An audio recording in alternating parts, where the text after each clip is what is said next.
सो hey everyone, जैसा कि मैंने प्रॉमिस किया था कि हम अपनी रिवीजन सीरीज़ फॉलो करने वाले हैं। अब जिनको नहीं पता रिवीजन सीरीज़ क्या है, कि जैसे सपोज हम परमार सर की कोई भी क्लास अटेंड किए, आज हमारा था पार्लियामेंट का पार्ट 2, तो अब हम उसको शॉर्ट में रिवाइज करेंगे। मैं अपने नोट्स से आपको बताऊंगा, जिससे आपका भी रिवीजन हो जाएगा, मेरा भी हो जाएगा और एक म्यूचुअल बेनिफिट होगा। और लेक्चर तो मैं आपको यूट्यूब पे अपलोड करके दे ही देता हूँ। तो बिना किसी देरी के वीडियो को शुरू करते हैं। अब इसमें फ़ायदा क्या है, जैसे कि लेक्चर सपोज 1.5 घंटे का हो गया, 2 घंटे का हो गया, या उससे भी ज़्यादा हो गया, बट अगर किसी के पास टाइम नहीं है तो वो 5 से 10 मिनट या मैक्सिमम 15 मिनट में मेरे लेक्चर से रिवाइज कर सकता है, अगर उसको अच्छा लगे तो। बाकी आप लोग कमेंट में अपना ओपिनियन ज़रूर देना। तो सबसे पहले हम बात करते हैं चैप्टर 2 पार्लियामेंट में।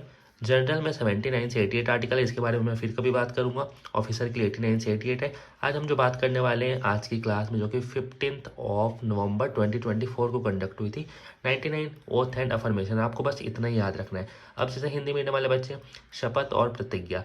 मैं, जैसे कि मेरा नाम कुछ भी है, मैं शपथ लेता हूँ कि मैं चीज़ों को गुप्त रखूंगा, काम को ईमानदारी से करूंगा। और शपथ कौन दिलाता है? प्रेसिडेंट दिलाता है। प्रेसिडेंट इतने सारे लोग को तो दिला नहीं पाएगा, तो लोकसभा के स्पीकर दिलाते हैं। अगर वो बिजी रहे तो कोई एक प्रोमिनेंट स्पीकर रहता है, वो इनको दिलाता है। और वो कहाँ का रहता है? वो लोकसभा के रहता है।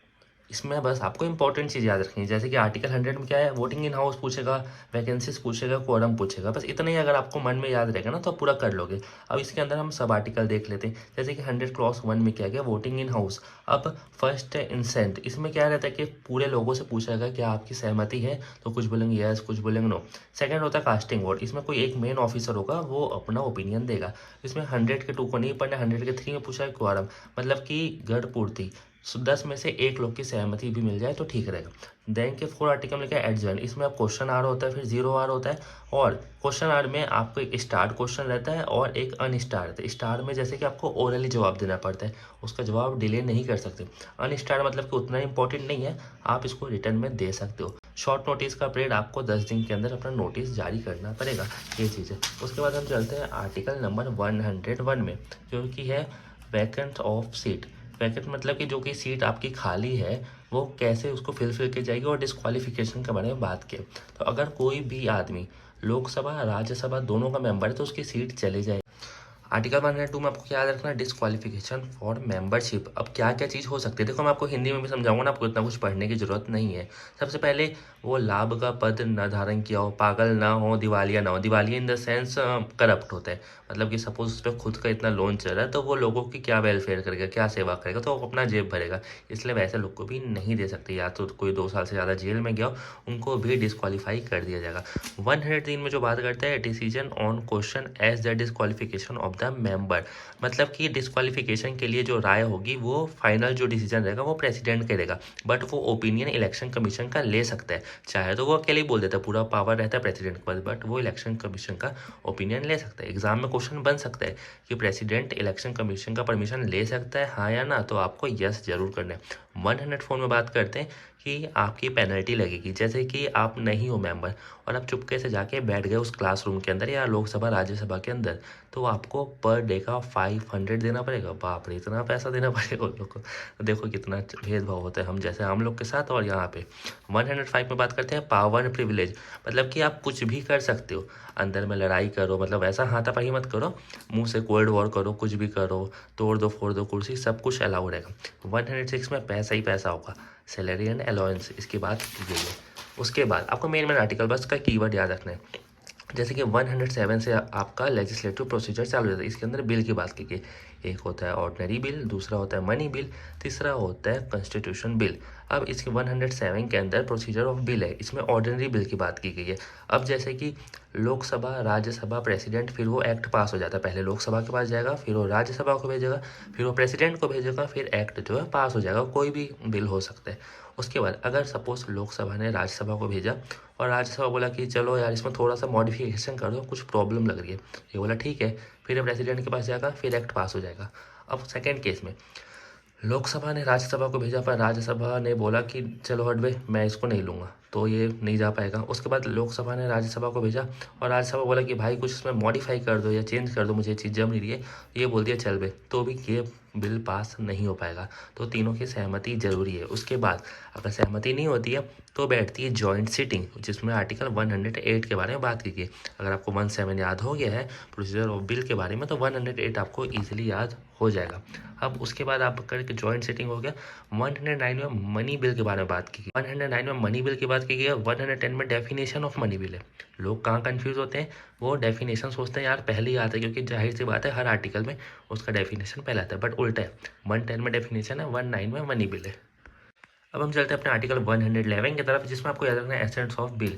अभी क्या होता है, आपको एकदम सिंपल सी चीज़ में समझाता हूँ। आपको या तो ये वाला कीवर्ड याद रखना है या तो आपको वीटो याद रखना है। ऐसा पूछ सकता है वीटो किस आर्टिकल में, और या तीनों वीटी का वो वीटो का नाम दे देगा, तो आपको आर्टिकल 111 टिक करना है। एब्सोल्यूट वीटो मतलब कि प्रेसिडेंट जो भी ऑफर आएगा उसको होल्ड कर सकता है। एक एग्जाम्पल से समझो, या आपको किसी लड़की या लड़के का रिश्ता है, आप उसको होल्ड करके वो बताओगे नहीं, बट बताना जरूरी कुछ टाइम पर। सस्पेंसिव वीटो में आप रिटर्न कर दोगे, मतलब कि रिजेक्ट कर दोगे, नहीं भैया मुझे पसंद ही नहीं हो। तो पॉकेट वीटो में क्या है कि आप इसको होल्ड भी कर सकते हो और रिस्पॉन्स नहीं भी दे सकते हो। आपका कोई भी टाइम लिमिट यहाँ पे नहीं है। बट मनी बिल के केस में आप वीटो का यूज़ नहीं कर सकते, क्योंकि यार मनी बिल अगर पास नहीं होगा तो हमारे देश में पूरे काम रुक जाएंगे। तो इसमें बस ये ऑर्डिनरी बिल में वीटो का यूज़ हो सकता है। 112 को आप सिंपल सा बजट से याद रख सकते हो। बजट जैसा कोई भी वर्ड हमारे आर्टिकल या कॉन्स्टिट्यूशन में नहीं है, बट एनुअल फाइनेंशियल स्टेटमेंट को ही हम शॉर्ट में बजट बोलते हैं, जो कि 1 अप्रैल से चालू जाता है और 31 मार्च तक का रहता है। तो अगर आपको एनुअल फाइनेंशियल स्टेटमेंट याद नहीं होगा तो आप सिंपल सा बजट याद कर लेना, तो कि आपको दोनों से रिलेट हो जाएगा। उसके बाद इस बजट में होता क्या है, इनकम एक्सपेंडिचर, पैसा कहाँ कहाँ देना है और कहाँ से पैसा आएगा।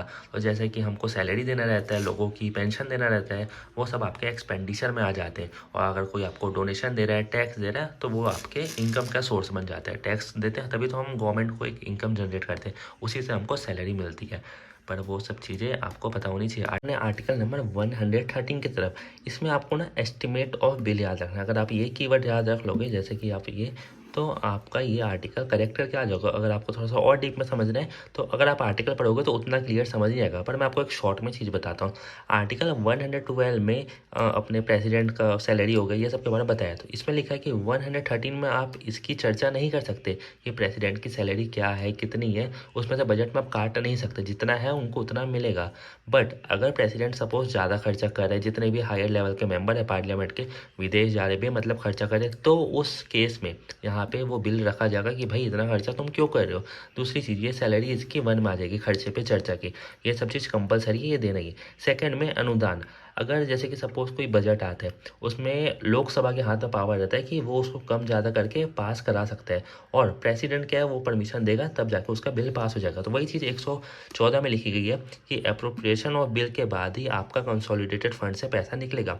आफ्टर ग्रांट 113 फिर अप्रोप्रिएशन बिल होगा, फिर कंसोलिडेटेड फंड में आपका जो पैसा है वो वहाँ पे जमा होगा, निकलेगा। वो चीज़ आप समझ जाओ।